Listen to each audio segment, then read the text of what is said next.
7 stations ont été explorées au large et dans le lagon de Wallis par les scientifiques de l'IRD durant ces 15 derniers jours.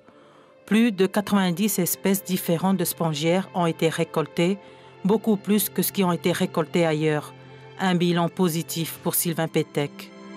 Ce qui est vraiment pas mal, par rapport à ce qu'on peut avoir par ailleurs. Parce qu'à Fidji, par exemple, on en avait trouvé 77. Donc c'est plutôt un bon bilan pour les spongiaires. Le collègue Marco Oliverio, qui travaille sur les mollusques, quant à lui, c'est un peu plus mitigé, puisqu'il a trouvé à peu près la moitié des espèces qu'il trouve d'ordinaire. On tourne à peu près à 120 espèces pour 250 échantillons récoltés.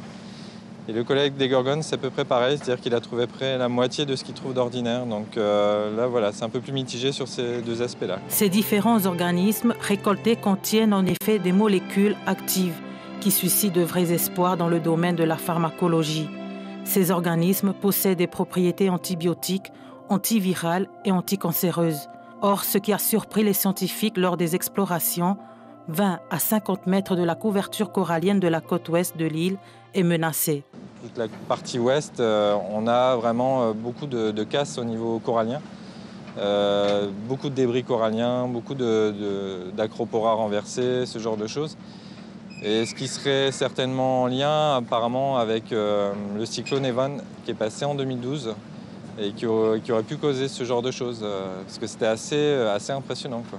Pour ce qui est des acantastères, on en a vu quelques-unes au cours de nos plongées, donc il n'y a pas d'invasion d'acantastères, donc ça c'est plutôt une bonne chose pour Wallis. Le bateau de recherche Alice quittera le quai de Mata-Utu ce samedi, direction la Polynésie française pour 6 mois de mission.